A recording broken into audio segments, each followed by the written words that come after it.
Hello friends, in this video we are going to present about the thalamus and the basal ganglia.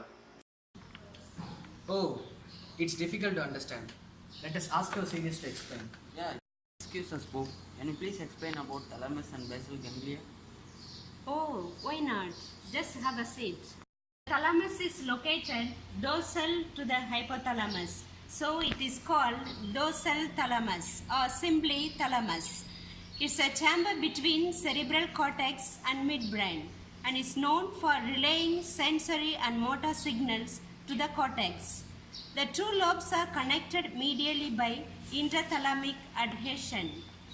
The narrow zone between the dorsal thalamus and hypothalamus is the ventral thalamus.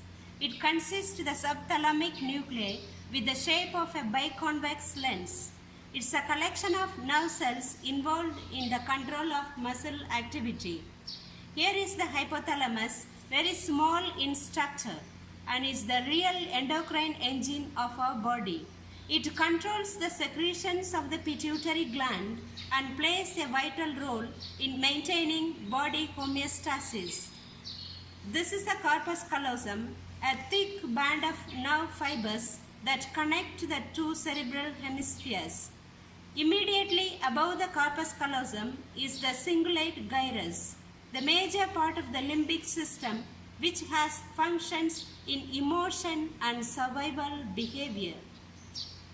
This band of nerve fibers is stria terminalis running along the lateral margin of ventricular thalamus and serves as the major output pathway in the amygdala.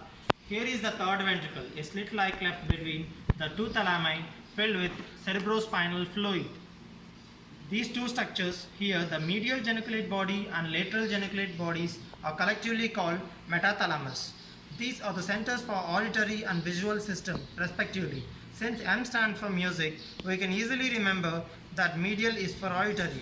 Optic radiation is the nerve path from the lateral geniculate body to the visual cortex, also known as geniculocalcarine tract.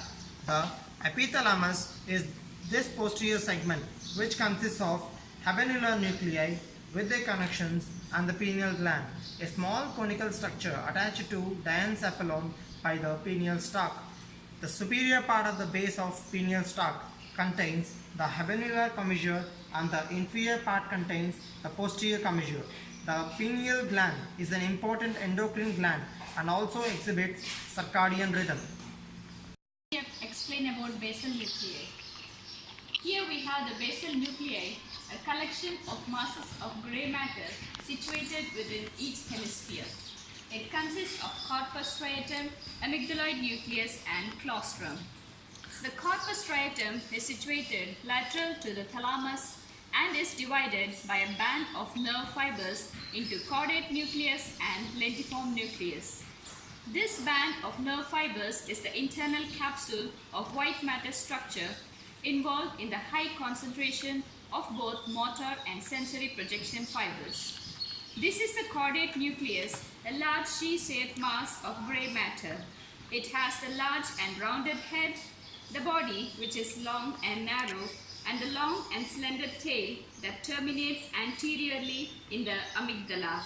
This amygdala is responsible for detecting fear and preparing for emergency events. Here we have the lentiform nuclei, a wedge-shaped mass of grey matter just lateral to the internal capsule which comprises the putamen and globus pallidus.